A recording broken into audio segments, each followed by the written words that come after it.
Olá, pessoal.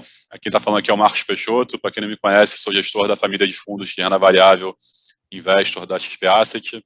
Estou aqui na XP Asset desde 2013, tocando essa família de fundos, com quase 9 anos aqui na casa. Antes tive uma passagem pelo Banco Itaú e anteriormente pelo Banco BBM. Então, total aí quase um pouco mais de 20 anos já fazendo gestão de renda variável. Algo que eu sigo bastante entusiasmado e gostando bastante de fazer, né?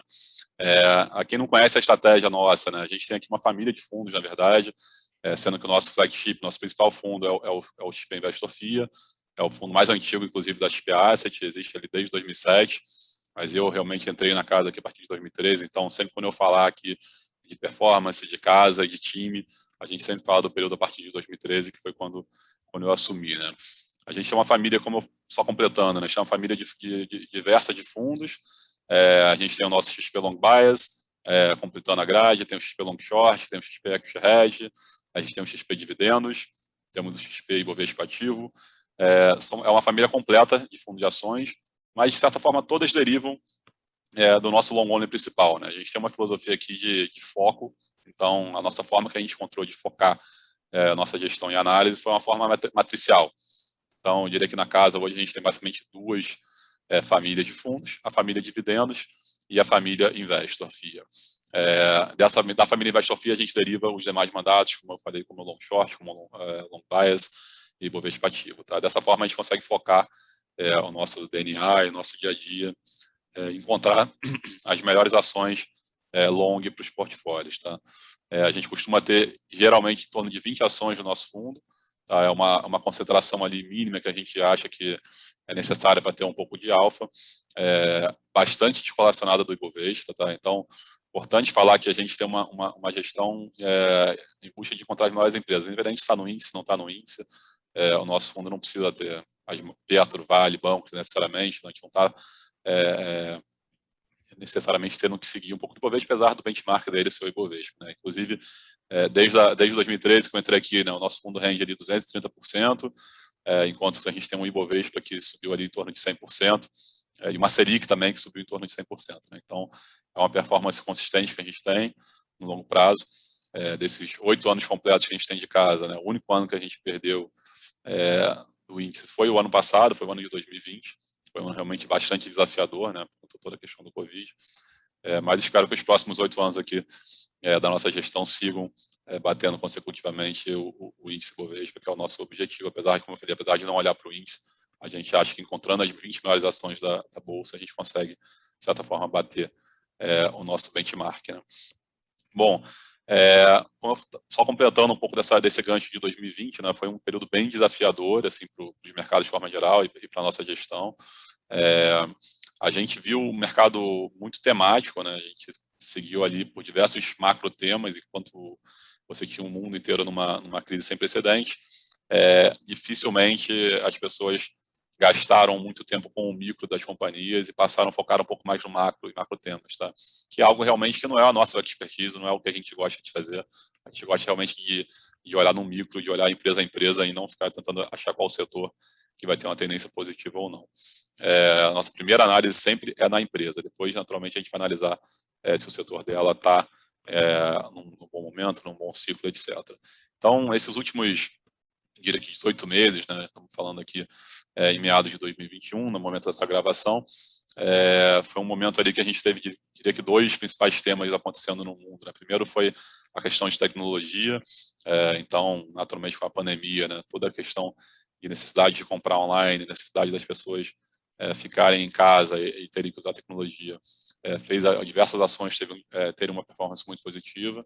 E num segundo momento a gente teve o tema das commodities, né, com o mundo todo ali voltando a funcionar ao mesmo tempo. Você teve um efeito ali de oferta-demanda, muita demanda ao mesmo tempo, com alguns problemas de oferta no mundo, e as commodities tiveram uma performance muito forte nesse período. Né? Então, até tentando exemplificar, né, se você apenas tirar só a Vale do Rio Doce dentro do Ibovespa, ela contribuiu com mais de 10% do índice. Né? Então, nesses últimos 18 meses, o índice subiu ali menos de 10%. Se a gente tirasse a Vale, o índice estaria tendo uma queda. Né? Então, só para ver a magnitude de como é que foi um descolamento ali de alguns setores dentro do índice. Mas, olhando para frente, eu acho que espero que a gente não tenha de novo um período tão desafiador e tão como a gente viu ali com o Covid. Eu acho que o micro volta a prevalecer. E é sobre isso que a gente está querendo falar aqui, é sobre isso que essa live, falar um pouco das nossas teses micros que a gente tem no nosso portfólio das XP-Assets. Tá? Trouxe aqui 2 pessoas do nosso time, que estão com a gente há bastante tempo, o Rodrigo Dias e o Thiago Salum. O Thiago Salum começou a trabalhar comigo em 2012, o Rodrigo Dias começou a trabalhar comigo em 2015, então o time está há bastante tempo unido aqui junto, por isso que a gente tem essa sinergia. O Thiago Salum é nosso analista responsável pelo setor financeiro de saúde, e naturalmente com a questão do Covid, o tema de saúde foi um tema bem aquecido, né? Bem hot nas nossas discussões aqui e no nosso portfólio. Então, pedir para o Thiago, você pode falar um pouquinho das nossas principais teses aí nesse setor? Legal. Vamos lá, pessoal. Então, como o Peixoto falou, a gente trabalha junto desde 2012, desde lá eu olho o setor de saúde, é um setor que vem ganhando muita relevância na Bolsa, né? Então, um setor que, na época que eu comecei a cobrir, tinham poucas empresas, né? E isso passou cada vez mais a ser mais representativo, e com a pandemia a gente viu isso se intensificando cada vez mais. Como o Peixoto falou, a gente gosta de olhar para o micro, olhar para as empresas. De certa forma, aqui é um mix das duas coisas. A gente gosta muito do setor de saúde, do potencial do setor de saúde como um todo. A gente viu na pandemia oportunidades que tornam para a gente, a médio e longo prazo, esse setor ainda mais atrativo, mas a gente entende que existe a necessidade aqui do nosso lado, de olhar esse micro e entender quem são as melhores empresas para a gente estar posicionado, né? Como eu falei, é um setor que está crescendo muito, tem cada vez mais empresas entrando, tiveram muitos IPOs ou tentativas de IPOs, principalmente no final do ano passado, nesse ano, e a gente entende que as melhores empresas do setor para estarem posicionadas hoje são Redditor e Apvida e GNDI, né, que com a potencial fusão hoje a gente olha como uma empresa só. Então, essas são as 2 principais posições que a gente carrega hoje no setor, são posições relevantes, e a gente entende que o porquê que elas são vencedoras, né? Acho que elas atuam em segmentos, vamos dizer, separados, né, diferentes, né, segmentos, uma mais focado aqui num público de classe um pouco mais baixa, né, e a outra focado aqui num segmento um pouco mais amplo, né, das não verticalizadas, que a gente chama, mas a gente entende que o principal motivo delas serem, na nossa visão, as grandes vencedoras do setor são a capacidade cada vez maior de gerar eficiência, aumentar acesso e aumentar a penetração do setor do segmento de planos de saúde privados, né? Então, aí falando um pouquinho mais de cada uma em separado, né? Quando a gente olha para a Apvida e GNDI, né, a gente, antes do próprio anúncio da fusão, né, a gente já vinha entendendo, né, que o segmento de verticalizadas, né, em que você vende o plano e presta o serviço dentro dos hospitais próprios, se mostrava realmente um segmento bastante vencedor para gerar cada vez mais acesso à população, ter um controle de custo, e com esse controle de custo oferecer planos de saúde privados a um preço muito mais acessível, né? Foi uma novidade assim, para a gente que olha o setor, né, há muito tempo. Foi algo que no começo a gente tentou entender realmente, né, lá em 2018, quando elas vieram para mercado, quais que eram, se elas realmente tinham esses diferenciais a longo prazo, eram empresas que vinham se formando, né, e ganhando essa notoriedade do mercado há pouco tempo, e ao longo tempo a gente foi entendendo que realmente era um modelo muito vencedor, empresas que cresceram muito desde lá de 2018 e continuam crescendo muito, sempre gerando mais eficiência. Uma dúvida que se tinha lá atrás, né, era a capacidade dessas companhias de gerar um bom atendimento, uma boa resolução médica, e isso foi se comprovando ao longo do tempo. Acho que teve um grande desafio, que foi o próprio Covid, que elas saíram, inclusive, muito bem, né, dentro de toda essa situação. E a partir daí, realmente, a gente começou a ganhar cada vez mais convicção de que essas empresas têm um enorme potencial de crescimento, com esse aumento de penetração, melhora de eficiência e cada vez mais acesso dos planos de saúde, que é algo que a gente viu se intensificar e ganhar momento com a pandemia, né? Mesmo com desemprego, mesmo com tudo que aconteceu, o plano de saúde sempre foi uma das 3 principais necessidades, né, da população, e isso, obviamente, ganhou ainda mais relevância, e a gente viu o setor crescendo em número de membros depois de um período muito ruim, né, de queda de membros. Então, a gente viu o setor chegar a 50 milhões de vidas, depois cair para mais perto de 47 milhões de vidas, ficar muito estável por um tempo, é muito ligado também à economia, emprego, e a gente viu que realmente na pandemia, né, a penetração voltou a subir, e a gente acha que essa é uma das empresas que está mais bem posicionada aqui para surfar esse cenário. Com a fusão, esse jogo fica ainda mais legal, né? Então, acho que com a fusão que, né, se aprovada até o final desse ano, início do ano que vem, provavelmente, essas empresas ganham ainda mais potencial de eficiência, né, ainda mais capacidade de ter um controle de custo e oportunidade de eficiência maior para gerar ainda mais capacidade de vender mais planos com boa rentabilidade, e acho que é um ganha-ganha aqui, né? Num cenário ruim, né, de economia, né, ela acaba se favorecendo de planos mais baratos. No cenário bom, de volta também de contratações, mais empregos, ela também é uma opção que tem se mostrado muito boa, então a gente gosta muito desse segmento dentro do setor, e acho que eles são o grande cavalo. Falando um pouquinho de Redditor, mudando um pouco de assunto, é um case que a gente gosta muito, é uma empresa nova na Bolsa, né? Ela veio ao mercado no final do ano passado, desde lá a gente já acompanhava a empresa antes dela fazer a abertura de capital, pela relevância que ela tem dentro do setor, e a gente foi, inclusive, bem alocado, porque a gente realmente fez um trabalho muito forte lá no início e sempre gostamos muito da tese, e a gente entende que aqui, diferente da Apivida e Intermédica, né, apesar de não controlar o seu próprio custo e não vender planos, ela também, pelo tamanho que alcançou, pela qualidade médica né, de resolutividade médica, pela qualidade de dados e tecnologia que ela trabalhou ao longo do tempo, ela gera uma eficiência muito grande para o setor. Então, ela acaba também gerando mais acesso para aquele mercado que não busca um plano um pouco mais restrito, mais verticalizado, né, e que é um mercado enorme também, inclusive maior em receita, né, e até em membros também. Então,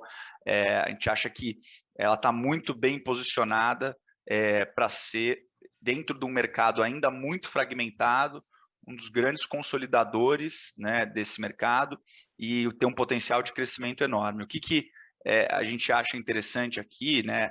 Ambas as empresas que a gente está comentando aqui, elas não são empresas baratas, se a gente olhar, né, no ponto de vista de múltiplos de curto prazo, né? Então, o porquê isso, né? Porque realmente existe um horizonte, um potencial enorme de crescimento, né? A Apivida e GNDI a gente já explorou um pouco mais aqui.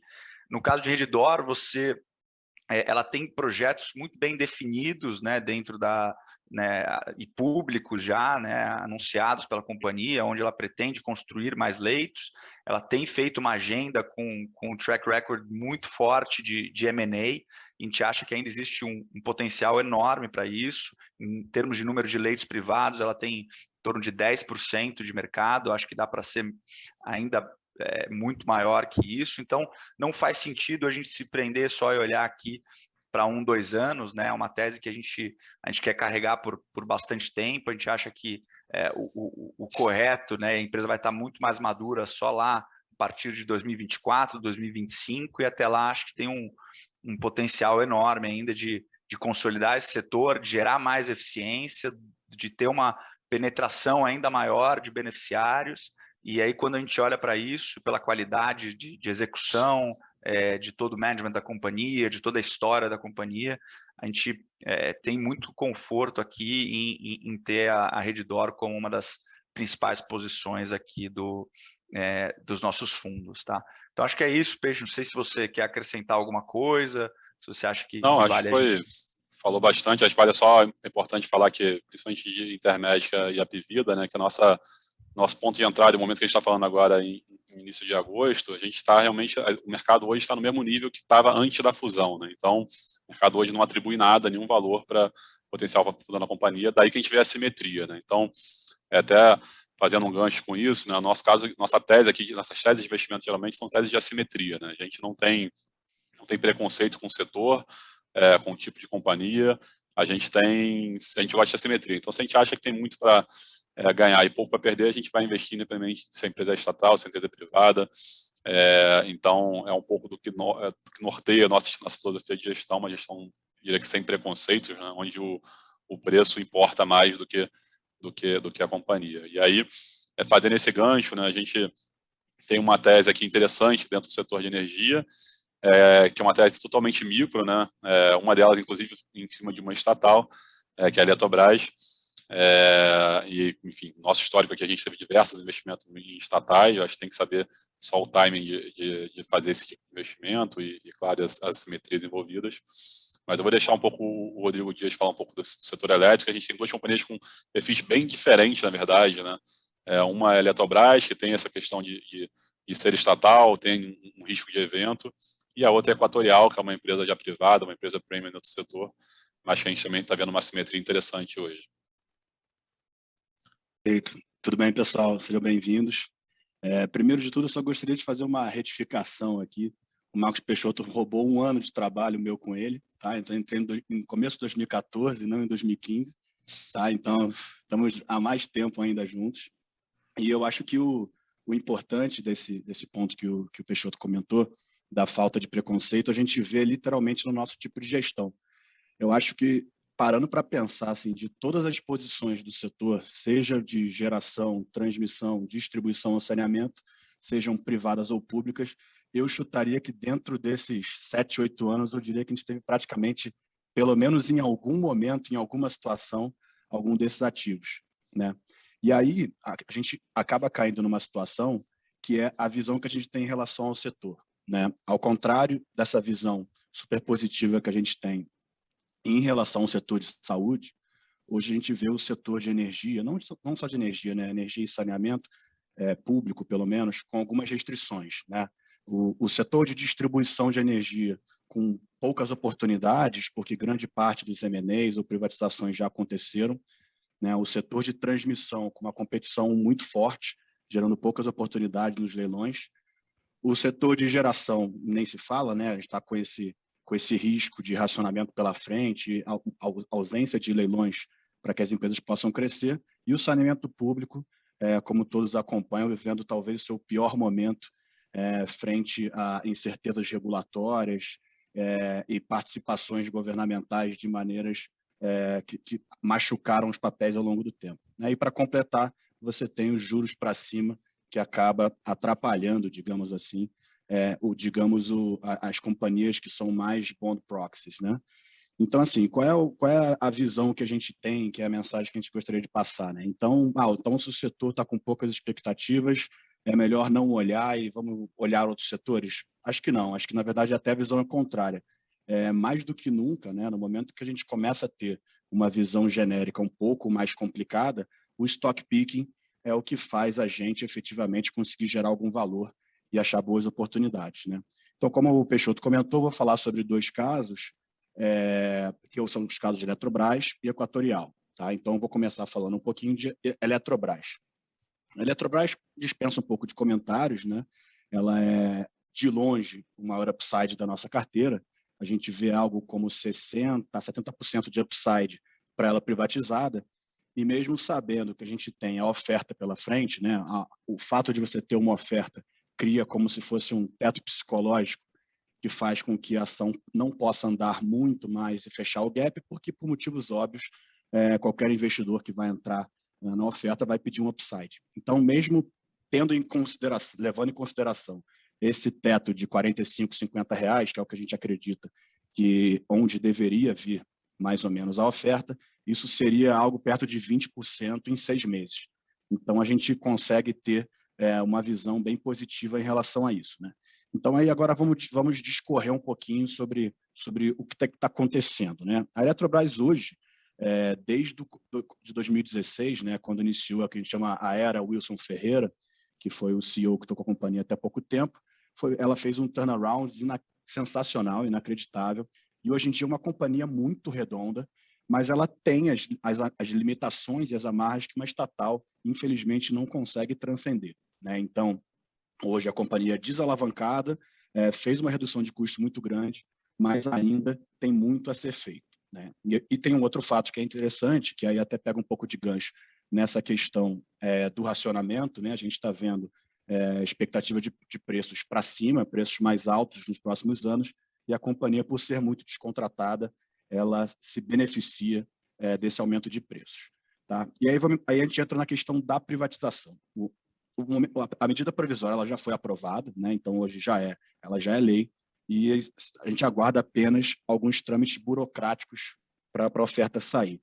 Por que eu chamo de burocráticos, né? Porque a gente tem alguns cálculos a serem feitos, notadamente o cálculo da outorga, que vai ser paga para os ativos que vão renovar as concessões, mas esse processo de outorga, inclusive, ele já foi testado em várias outras companhias. Então, digamos assim, o aprendizado que foi adquirido nos últimos tempos já faz com que quase que você consiga entrar numa esteirinha e fazer essa outorga de maneira muito mais simplificada. E aí, qual seria a grande preocupação do investidor como um todo, né? Seriam basicamente os órgãos de controle. Não necessariamente órgãos de controle é a palavra certa, mas seria a atuação do TCU ou do STF, de alguma maneira, identificando falhas no processo, tá? E em diversas reuniões que tivemos com ambas as casas, a gente ficou bastante confortável que o processo está extremamente bem encaminhado. Existem alguns itens que são passíveis de discussão, mas eles são basicamente externos à companhia, que eles não atrapalhariam o processo de privatização em si, e a gente conseguiria transcorrer sem muitos problemas com eles, inclusive, considerando a relevância do caso, né?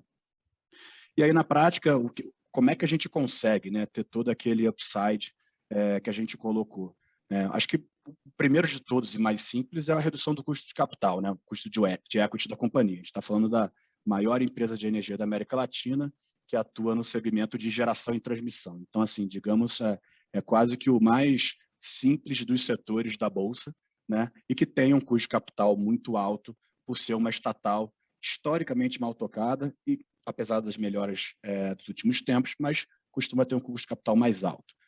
Segundo ponto, que é extremamente relevante, que aí, para mim, é onde está a grande cereja do bolo, né? Como eu comentei, a companhia tem feito uma redução de custos relevante ao longo do tempo, mas qualquer análise que você faça para comparar a estrutura de custos administrativos da companhia em relação às empresas comparáveis, seja de geração, seja de transmissão, seja inclusive as holdings operacionais que tocam os projetos, os números são assustadores, tá? Na nossa conta, basicamente, a gente conseguiria, sem muito esforço, chegar a reduções de 40% a 50% do custo administrativo hoje da companhia, que é daí justamente que vem o maior upside para esse valor, né? E aí, por fim, tem dois outros pontos que são bem relevantes, né? Hoje, a companhia ela tem dezenas de bilhões de prejuízos fiscais que não conseguem ser utilizados porque ela não gera resultado, e ela tem passivos relevantes, por exemplo, como de empréstimos compulsórios, que ela tem limitação de negociar por serem estatais, né? Então, basicamente, a gente vê quase que uma companhia com perspectivas espetaculares, operacionalmente muito simples de ser tocada, e que a gente acha que esse upside, assim passada a oferta, tem todo o potencial para ser fechado de maneira relevante. Então, é uma empresa que a gente gosta bastante. Segundamente, vamos falar de Equatorial. Equatorial talvez seja o mais fácil de vender, assim, ela é considerada como o ativo mais premium do setor.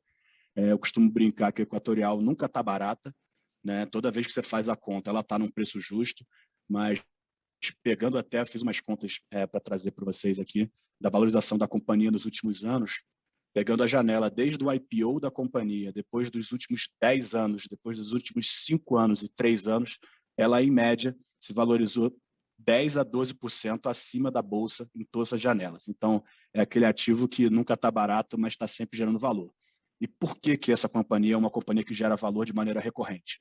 Basicamente, o que a gente acha interessante na companhia é que ela é uma corporation, né? Então, com a governança muito bem desenhada, E o que eles têm de diferencial brutal é a visão de negócios, né? Então, eles estão, independente de se é um segmento que eles já atuam e que eles têm um know-how específico, eles estão sempre visualizando onde dá para se gerar valor para os acionistas, né? Então, assim, pegando só 2 exemplos de maneira bem simples, a Equatorial, quando ela entrou no setor de transmissão, ela pegou quase que o high dos retornos regulatórios, e hoje esse setor que era novo para ela, que ela não atuava, hoje é 20% do valor dela, tá?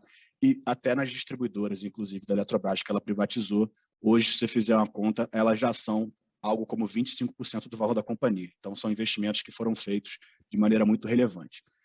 E aí, nós todos sabemos que olhar para trás não é retornos passados não são garantias de retornos futuros, né? Então, por que a gente está contando essa historinha? Porque eu acho que existe uma oportunidade muito grande na mesa, que é a questão do saneamento, né? Então, o saneamento privado, né? Não o saneamento público das empresas abertas que a gente tem. E hoje, quando a gente pega, olhando a Bolsa como um todo, a Equatorial é a única que está deixando muito claro o apetite dela para crescer nesse setor. A gente está falando, a grosso modo, de mais de 30 bi de capex a serem licitados nos próximos 12 a 18 meses.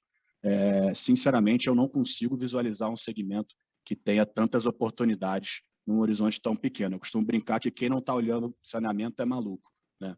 Então, assim, por que a gente gosta muito da Equatorial? Ela tem um retorno interessante e ela tem, por todo o histórico que é de track record que ela teve em relação aos investimentos passados, ela tem o que a gente chama do enorme goodwill, né? Uma boa vontade que o mercado tem com ela, que simplesmente faz com que, se ela precisar, inclusive até fazer emissões de equity para crescer em saneamento, eu acho que o mercado, com tranquilidade, dá esse benefício da dúvida para ela, ao contrário de outras companhias que o mercado primeiro bate, depois faz conta.